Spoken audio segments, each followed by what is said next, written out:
Hello, this is Johnny from Green Herb Gaming, back with another live stream of Resident Evil 2. I decided to change things up a little bit in this live stream. You've been seeing a lot of gameplay of Resident Evil 2 so far on my channel. And as I pointed out, my channel, Green Herb Gaming, has been infected by Resident Evil 2. So you will be seeing a lot of Resident Evil 2 content in the foreseeable future. So, to change things up, in this stream you will not be seeing Resident Evil 2 gameplay, but you will be seeing Resident Evil 2 concept art and models. So I hope everyone enjoys the live stream, my subscribers, my viewers. Shout out right now to my subscribers.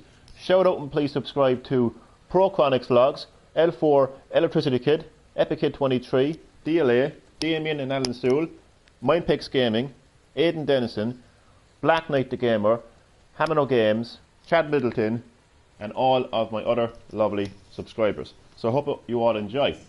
And right from the start, I had just unlocked, got a problem punk. I don't know what that's about, but I got the model of the Lightning Hawk, which is a Magnum. A Shocking End model G Young. Okay, so I'm going to go straight to bonuses. I will start with concept art. Okay, don't know if there's a way to do like a slideshow. I got that working there the last time. I don't know how I did it. I think I just pressed X or something. But nonetheless, this is a concept art of the outside of the Raccoon City Police Department. You can see it's raining, it's pouring rain, got this cloudy, stormy sky. It's obviously night time. You can see the clock tower in the background there. Hello, John. Yeah, it's cool. Welcome to the stream, by the way. I hope you enjoy. It's very cool. I actually have the physical book that I got with the collector's edition, the concept art book. Just give me 2 seconds. I'm actually eating a bowl of porridge at the moment.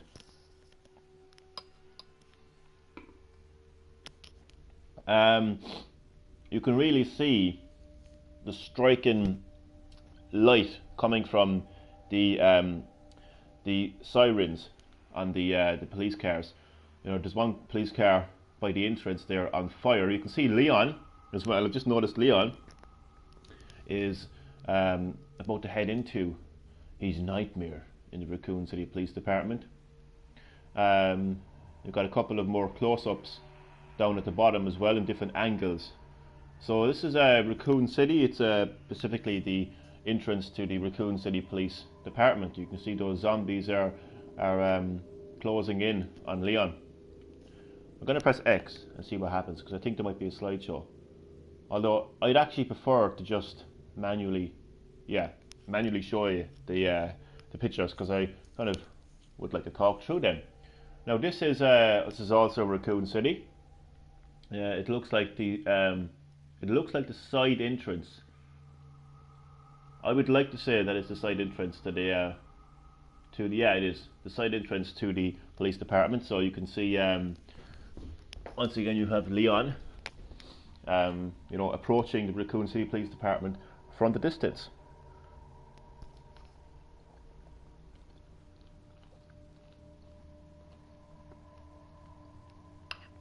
Sorry though, I'm doing this live stream as I just woke up, so I'm having my breakfast.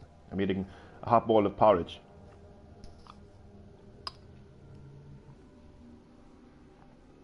So you can really see the destruction, caused by the zombie outbreak in Raccoon City in this piece of art. And once again we have another angle of the Raccoon City Police Department. You can really see that rain pelting down, as they say. You've got a bus on the side as well, which is heavily damaged. And there's a zombie. These are two zombies. Leon is not in this one. Bring the comic with you. Yeah, I might. And here we have many different close-ups of an ambulance, which is really kind of disturbing, because you could almost picture like somebody receiving treatment in the back of that ambulance, and then like a zombie just comes in and attacks them. So you can really get the sense of carnage and destruction and mayhem and chaos in these images. Look at that gridlock there on the right. These are all like vehicles who would have desperately tried to escape the Raccoon City.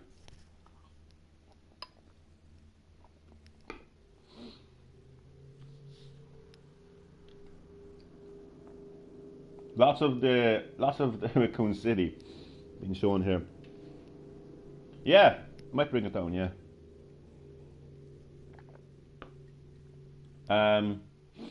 In the middle there on the right hand side, you get to see like an actual full model of the entirety of the Raccoon City Police Department. Right.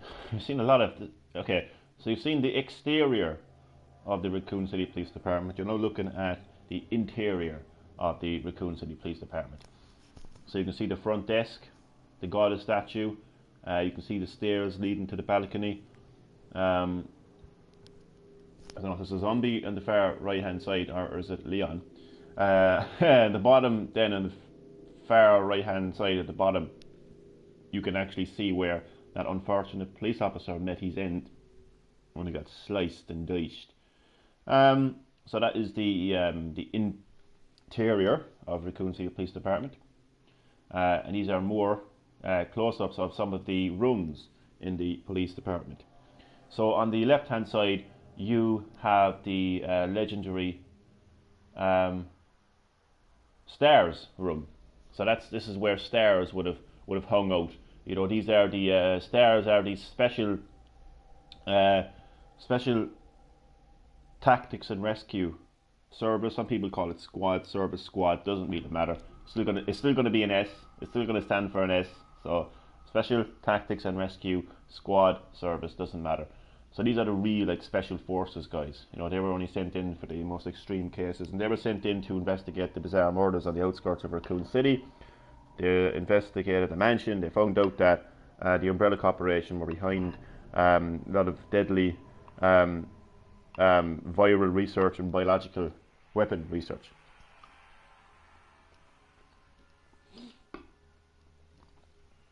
So you can imagine, like, the Stars members like Chris, Jill, Rebecca, Barry, and even Wesker, which was a traitor in the end. They all would have hung out in that room. On the right, then you have the I think it's a conference room.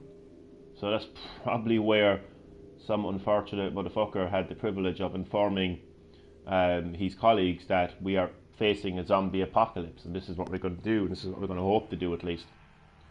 On the bottom left hand side, we have a close-up of the Stars room with the communication section, which all the comms, all the communication equipment was actually destroyed by Chief Brian Irons. He didn't want anyone to leave, as he called, his city.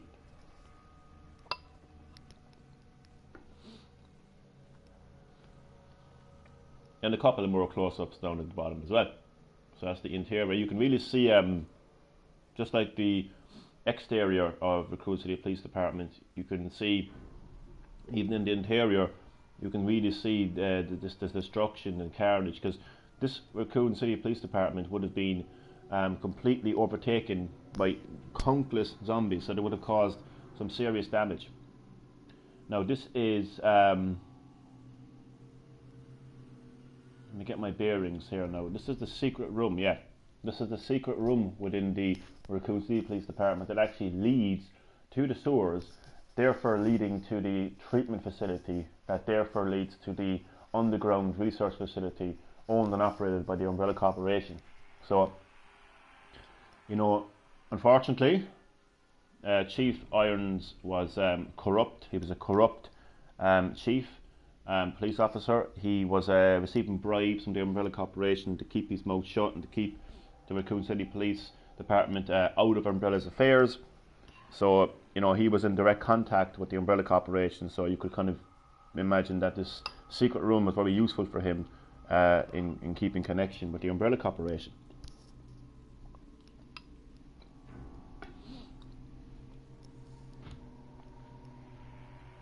So you can see on the top right hand side, that is the entrance to the secret room. You can only access it by putting 3 medallions into the goddess statue, which I showed earlier. So that's the secret room. This was going to be challenging, trying to remember every move. I set myself that kind of challenge, this personal challenge, trying to remember every room. I'm going to, oh, this could be the linen room. No, I actually honestly don't know what room this is, but I can see clothes hanging in the background, so I'm going to say the linen room. So I think this is a couple of random kind of rooms and locations in the Raccoon City Police Department. So even in the zombie apocalypse, somebody decided that they're going to dry their clothes, because it's, you know, even in a zombie apocalypse, you got to dry your clothes, you know. This is either the orphanage. It is the orphanage. I don't know why Leon is in the orphanage. That's interesting. Unless he visits it in his B campaign, possibly. But unless he originally was going to be in the orphanage, I'm not too sure. But this is the outside of the orphanage, I think, anyway. It's too small to be the Raccoon. Oh, this is an earlier design of the orphanage. So the orphanage looks a little bit different than that, I think.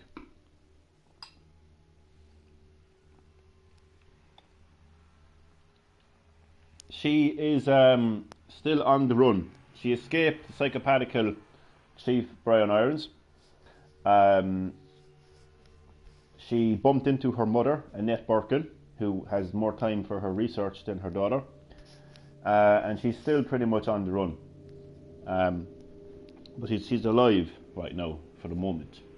So this is an orphanage. Now, you know, I've obviously played the entire Resident Evil series, and I've gotten to really know just how sinister the Umbrella Corporation can be, and just how sinister, you know, the story of the games can be in terms of like the kind of destruction that Umbrella Corporation has caused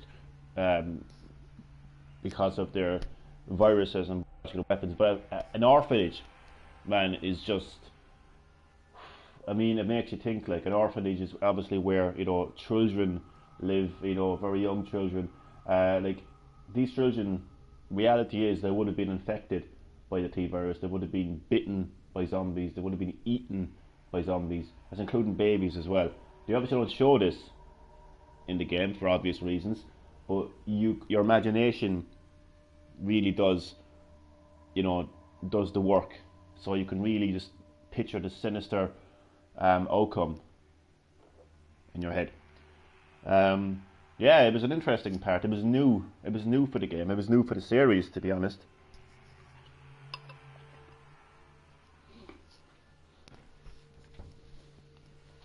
So you can see, just like the Raccoon City Police Department, you know, a safe location, and even an innocent location like an orphanage is not safe from the Umbrella Corporation. In fact, this orphanage was actually funded by the Umbrella Corporation, and they were kidnapping children from the orphanage and using them as specimens for their research. Twisted stuff right there. Oh, yeah, this is the sewers. This is the sewer. So once you go through this secret entrance, you go underground through the sewers. So you can see that Sherry Birkin is lying on the shores here. And interestingly enough, again, Leon seems to be in Claire's campaign right now. I don't know what that's about, unless that's probably Leon B's campaign.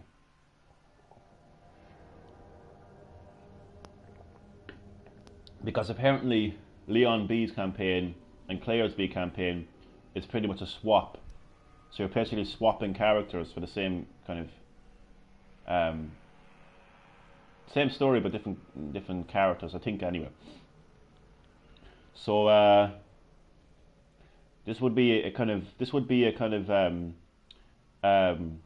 a ray of light for the characters at this stage, because once they arrive at the sewers, they have some sort of optimism that they're going to actually be able to escape this nightmare.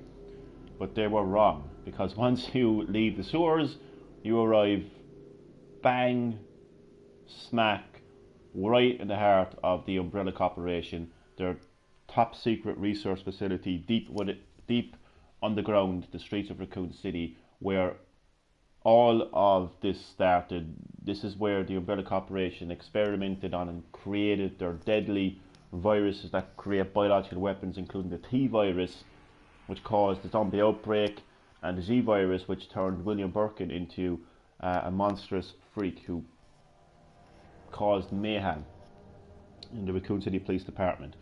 So, yeah, if you ever get a job interview from a recruitment agency, and they say, "Look, I've got this amazing opportunity for you. I think you should check this out. You know, I've managed to secure you an interview. Your interview is 9 o'clock in Monday morning. Good luck." And you ever walk into a building and sit down in that chair on the left, and you look back at a logo like that, I would run. I would run and never look back. That's what I would do if I saw that logo looking back at me. So this is the Umbrella Corporation. The Umbrella Corporation, I gave the history of the Umbrella Corporation previously in the stream. I'm not going to do it now, but these people are just, their research is their god. Their research is their moral, not their moral compass, because they don't have a moral compass.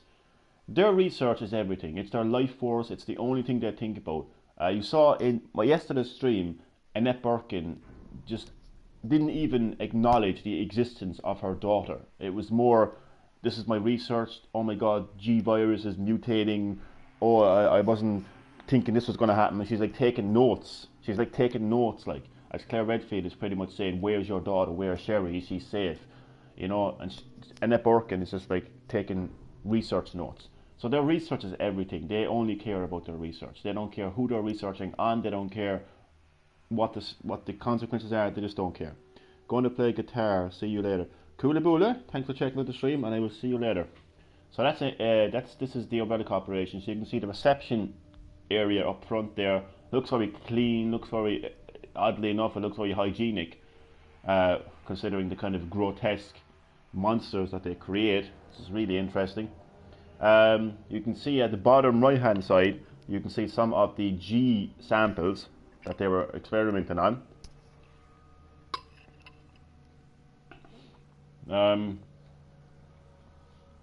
And some more beside it as well, right in the middle. So lots of sinister experiments conducted in this research facility. And here we have up close shots of the zombies. As I said, I've played the entirety of the Resident Evil series. I've seen a lot of zombies, but I have never seen zombies so detailed and personalized than Resident Evil 2 Remake. The level of detail is outstanding. And to be quite honest with you, they are terrifying. They are really terrifying. It delivers the same experience that I got when I played Resident Evil 1 for the first time, because at that time that's how games looked, and that was the best games looked. There was nothing to compare it to. I mean, people nowadays can compare Resident Evil 2 Remake to the original Resident Evil and say, oh my god, the original Resident Evil looks shit, which is kind of hilarious, because you're comparing it to something. There was nothing to compare Resident Evil 2 when it first came out. It was the original game. So I'm getting that same experience playing Resident Evil 2 Remake. They just look amazing. I really like the first shot there at the top. It's just like, you know, you've just got the rain pouring off his face, and you know, he's going to have a meal soon enough. And obviously on the right hand side you have an unfortunate police officer who didn't make it out of Raccoon City, didn't make it out of the police department, got infected by the T virus. And here we have the legendary Licker standing on his 2 feet, but you don't really see him doing a lot The Licker is one of the most interesting and grotesque monsters in the Resident Evil series. It doesn't have any eyes. Its entire brain is exposed. It's got this big, massive, long tongue, spiky tongue, as you can see at the bottom, which is its biggest weapon, its biggest advantage. So they can't see you, but their hearing is outstanding. So you can actually avoid these enemies if you're very good at, sneaking around. You don't have to engage with these deadly creatures. I believe the Licker is created by just injecting the T-virus directly into a living organism.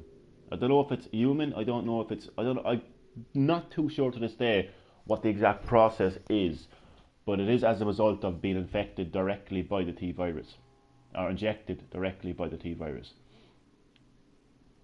And here we have, I believe, the final form of G, looking just so detailed, so grotesque. It's got the legendary and iconic, giant eyeballs that you have to destroy. It's been synonymous with the Resident Evil series since the beginning, really. So you can just see the kind of deadly biological weapons that the Umbrella Corporation were creating, and they were gonna sell the viruses. They were gonna sell the G virus to China, to Russia, to North Korea, hoping that they would make a shitload of money. They didn't care what the consequences would be. So you could have a situation where North Korea could wake up Monday morning and say, you know what, we've had enough of America, we're going to attack. And instead of attacking with bombs or toxic gases, they will literally unleash these biological weapons on the battlefield. Imagine seeing that show up to your door. Sky News, CNN, Fox News reporting on there's a war outbreak, and seeing those deadly creatures. So yeah, that's what the Umbrella Corporation were trying to achieve, creating biological weapons to be used in warfare. They weren't going to sell the biological weapons, they were going to sell the viruses that create them. What's interesting about G is once the G virus infects a host, the host will basically continue to mutate, right? But what it will do is it will actually go and search for other hosts to reproduce. So it will implant an embryo into this host. Now, if the DNA of this host is suitable, then the embryo will basically evolve the host into a much stronger biological weapon, like you see here. If the embryo rejects the host, then the host will reproduce, the kind of reject basically, but it will still be a very dangerous living organism that could pretty much be considered a biological weapon in its own right. So very complicated, a deadly biological weapon. And here we have Mr. X. On the right hand side you have Mr. X in his original form, looking just so deadly. I mean, he's like 7 foot tall. He's got that, he's got that cap on, he's got that long rain trench coat, the black boots, he's just terrifying. Like, he is terrifying. When he shows up in this game, it's a terrifying experience. Then beside him on the left, he seems to have like a kind of a cameo appearance here. Maybe they were trying to do that. I still think he looks more deadly with the trench coat. And then he's slowly but surely kind of, the more damage he takes, I suppose, over time, he evolves. So he becomes the super tyrant, as you can see on the left hand side, which I thought, mistakenly, I thought that was actually the Nemesis. He just reminded me of the Nemesis. When I saw, his appearance, it just reminded me of the Nemesis. And once again, he's like exposed heart, just like the giant eyeballs there, synonymous to the Resident Evil series. What you need to do is just attack the exposed heart to deal damage to this super tyrant. So that looks amazing, by the way. And here we have all these various logos. I haven't seen all of them yet, to be honest with you. Obviously I've seen the Raccoon Police Officer badge, Sheriff Company, Sheriff Department, Raccoon Racing Team, Arcus yours truly, Sam's Store, Taxago, Stagler, Stonix, Step 1, Minimart, and fucking pretty much an illumination or an Illuminati symbol on the left hand side. Something like, sort of like, to me it just looks like some sort of like satanic Illuminati symbol, or you know. Anyway, Knights Construction Co. Made in Heaven. I actually have a pin badge of not the same as that one there now at the top left hand side, but similar. And another Made in Heaven. Made in Heaven is obviously the logo that was made famous in the original '98 release. It was on the back of Claire Redfield's jacket. And that is all of the concept art. Took 26 minutes to show all of that, man. So, and as you can see, there's a lot more concept art you can actually unlock. A hell of a lot more. I'm happy what Capcom have done here with it. If this was you probably have the option to pay for these concept art. Don't put effort into your game. Who wants to play the game? Just empty and buy the concept art. Because we don't want you to put effort into our games anymore. We don't want you to be playing games anymore. We don't want you to become a gamer anymore. We don't want you to put effort into your games anymore. We just want your money. So buy the remaining concept art right now for $5.99. That would be what EA would do. So I like how Capcom haven't introduced any microtransactions whatsoever into this game that I'm aware of anyway. I don't see any purchase option here. So I have 17 out of 30 concept art, so a lot more to collect. So I'm now going to go to models. Now the models are really, really interesting because you get to interact with the models and zoom in and have animations. So it's pretty cool. So I have 26 out of 74 models. So there's a lot of models left. So let's start with Leon Noor. Now Noor is one of the exclusive costumes you can get in the game by purchasing the deluxe pack, which I got with the collector's edition. And you can hear that remixed music in the background, which I actually like, and I don't seem to understand why that music wasn't actually in the game. Okay, I'm gonna have to channel my frustration here now because I could really go off on here now, but I won't. But basically, I'm not happy with how they've structured the remake soundtrack in the game. But anyway, nonetheless, how do I? Oh yeah, so I can move up. Okay, so I'll just get a close up of his face. I want to show you the level of detail in the characters in Resident Evil 2, you know, compared to the original '98 release. I mean, gaming has come so far. You know, technology has come so far. I mean, just the level of detail is outstanding. So let's try to do an animation here. Why is it not moving? Some of them move. Okay, he's not moving. So Noor again is an exclusive costume that you get with the deluxe pack. It's pretty much kind of how police officers would have looked like, I think, back in the maybe the 50s or 60s. No, 50s, I think. 50s.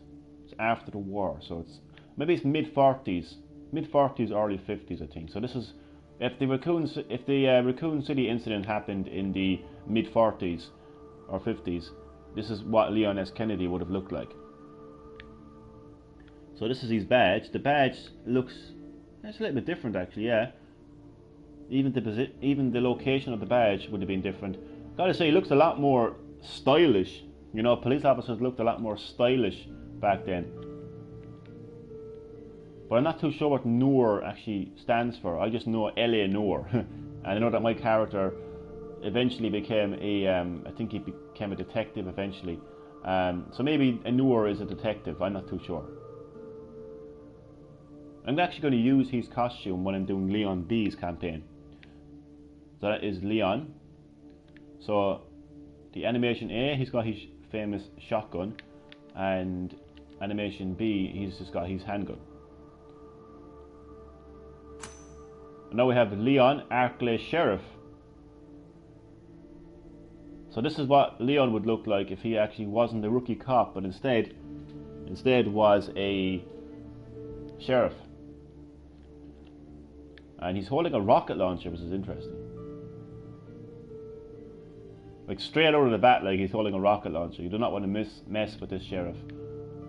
And he's got 2 animations as well, one with the rocket launcher and one with the handgun, held sideways as well, so he looks so like badass, as they say.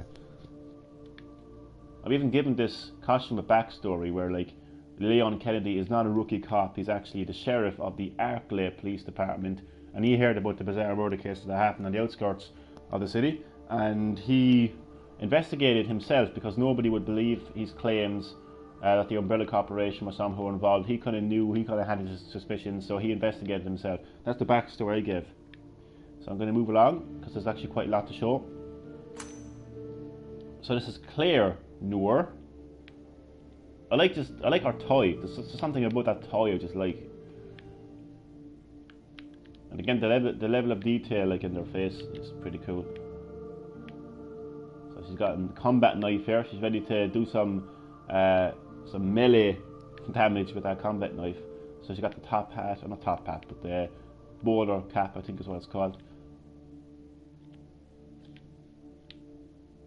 Again, exclusive to the deluxe pack. Then we have Claire Military. And what's interesting about Claire's military's costume is, just like Leon S. Kennedy wasn't a rookie cop with the sheriff costume, with Claire Redfield's military costume, she's no longer just a regular citizen coming to Raccoon City to search for her brother Chris. She's actually a member of STARS, as you can see. And I've also given her a backstory, of course. So her backstory is she's actually a member of STARS, and she was on vacation at the time of the mansion incident. And you know, Chris would have told her that Umbrella Corporation were involved, told her everything of what happened, said look, he's just going to take a vacation right now, he'll be back soon, but he didn't come back. So Claire Redfield is back in Raccoon City now, hoping to put an end to Umbrella Corporation herself and find Chris. So she really looks like a character out of Alien, you know. She's just really ready to go. Like, look at that the Gatling gun she got as well, or else you can go with the shotgun as well. I just noticed something. She still has the Made in Heaven logo, does she? I think that's she still has the Made in Heaven logo. So this costume, like, Claire is ready to go to war with this costume. Then we have Claire Elsa Walker. Elsa Walker was supposed to be one of the main characters in the Resident Evil, the early Resident Evil 2 game, which is considered to be called Resident Evil 1.5. It's a very strange costume, though. It's a raccoon rescue, but she looks like a biker. It looks like a biker costume. I don't know. It's even sponsored by the petrol station, so it's really weird. And she does arrive into Raccoon City in a bike, so it's definitely a biker costume anyway. Okay, so she's got 2 animations as well. So, the Zapper is owned by Umbrella as well, interesting enough. Oh, we do not want that to be to zap you. Move down to Ada. Now Ada Wong, the spy, sent in to spy on Umbrella and steal their research. She actually works for an opposing company, a company opposed to the Umbrella Corporation, that want to steal Umbrella's research. She claims to be a member of the FBI, but she's clearly not. She's dressed in her trench coat, which is also a reference to Resident Evil 1.5, because this is how she would have looked like in Resident Evil 1.5. She's got 2 animations, so she's ready to... What's she have in her hand? Oh, looks like she's ready to shake someone's hand. Okay. Now this is Sherry Birkin, school uniform. She is Annette Birkin's daughter, and she's terrified. Like, right from the moment you meet Sherry, she's terrified because she's only a child and she's thrown into this zombie apocalypse. Her parents couldn't give 2 shits because they work for Umbrella Corporation, and as I pointed out, the only thing they care about is their research, and she does not have a clue what is going on around her. You can see that level of dread and terror in her face. Now she's got the necklace locket which I think contains either a G sample or the vaccine. I don't think it's the vaccine, I think it's the G sample. And in the original 98 release, I know that Ada Wong was trying to steal it, and you can see in this one she doesn't have it. Look, it's gone. And again, she's just looking so terrified.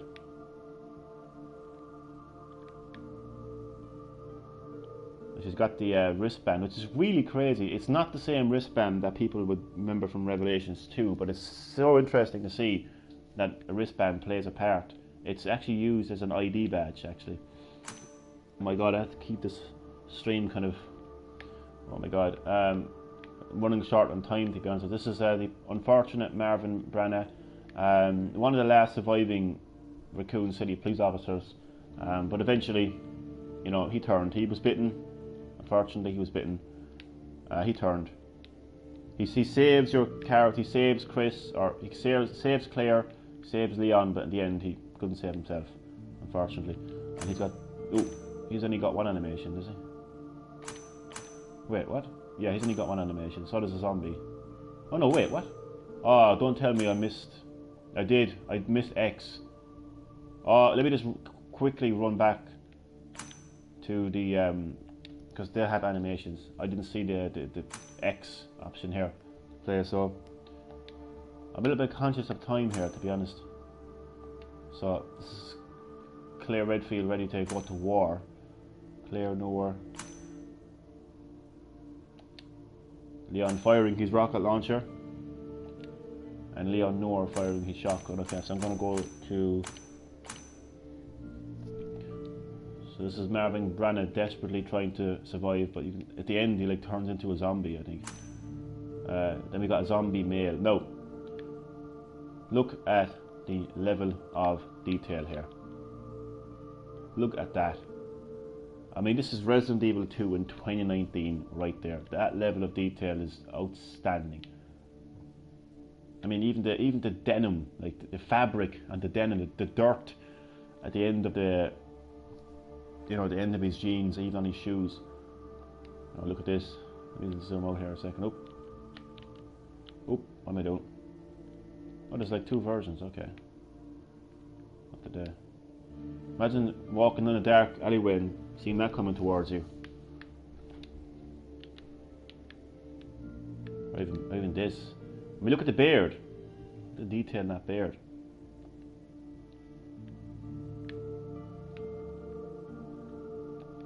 Oh my god. The blood in the hands and everything is just so creepy as well. And we got female zombies, you know, because it's 2019 and we all have to, you know, zombie equality and all that, like, you know. Gotta include the female zombies. Because there's one thing more scarier than an angry feminist. It's an angry zombie feminist. She's actually an iconic zombie, actually. It's a fan favourite ever since she appeared in the original 98 release. And this is her original look as well. And we've got another... so this is the police officer. Does she even have a name? I think she has a name. I can't make it out. Oh my god, look at this.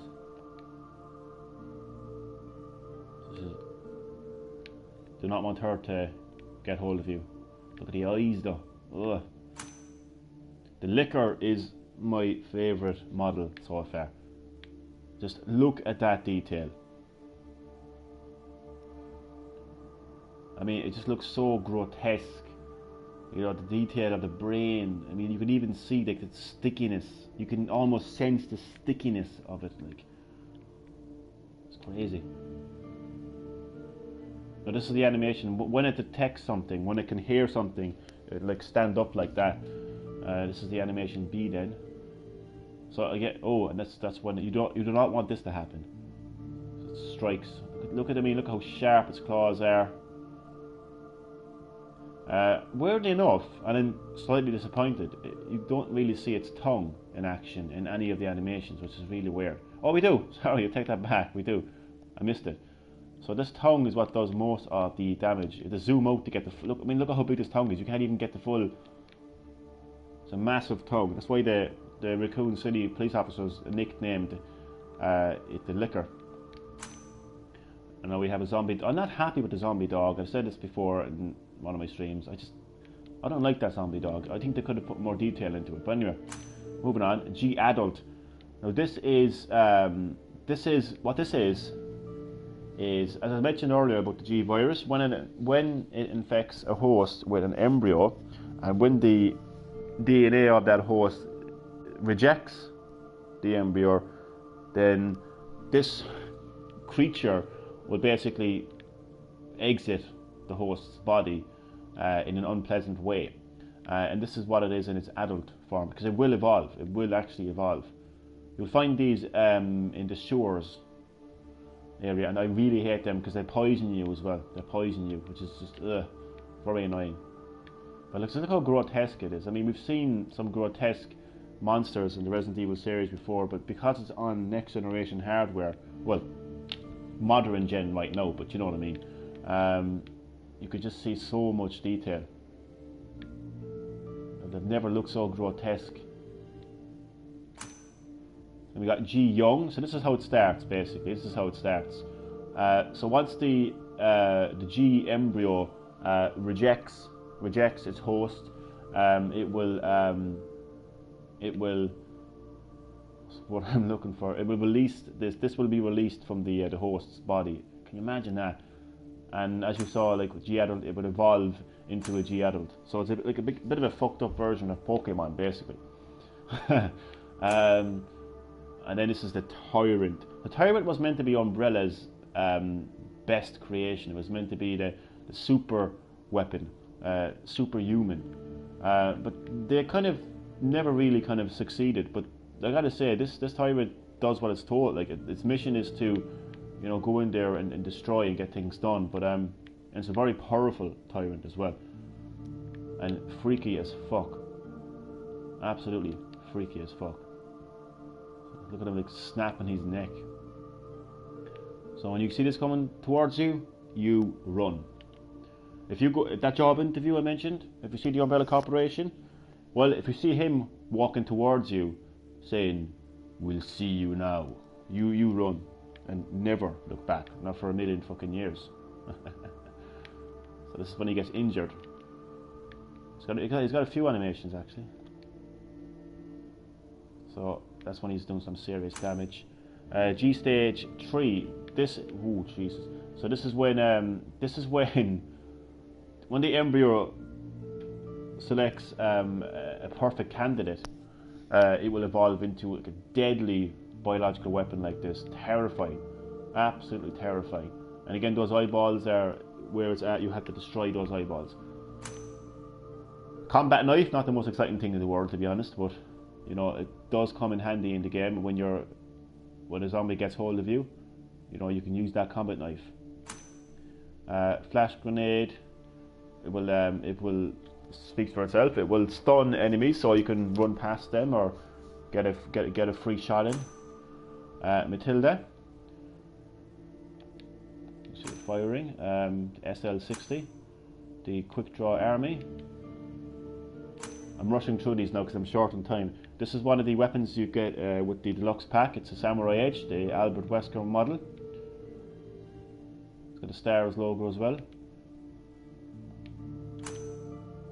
The W870, the shotgun, Leon's shotgun.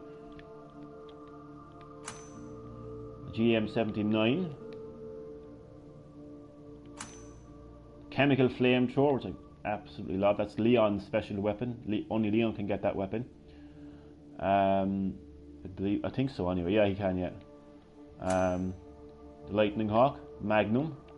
Magnum is always that weapon that just gets things done at the end of a Resident Evil game. And we're back to Leon Noor. So that was all of the concept art and models I've unlocked so far in Resident Evil 2. I hope you enjoyed this interesting different type of Resident Evil 2 live stream, because as I mentioned, the entirety of my YouTube channel will consist of Resident Evil 2 content for the foreseeable future. But instead of doing some gameplay in this stream, I wanted to do something a little bit different with the showing you the concept art and models. So I hope everyone enjoyed, And a shout out again to my lovely subscribers before I go. Shout out and please subscribe to ProChronicsVlogz, L4 Electricity Kid, Epic Kid 23, DLA, Damien and Alan Sewell, Mindpex Gaming, Aidan Denniston, Black Knight the Gamer, Chad Middleton, and all of my other lovely subscribers. So check all those people out, subscribe to them, great people. So thank you all for watching. I gotta go now, and see you soon.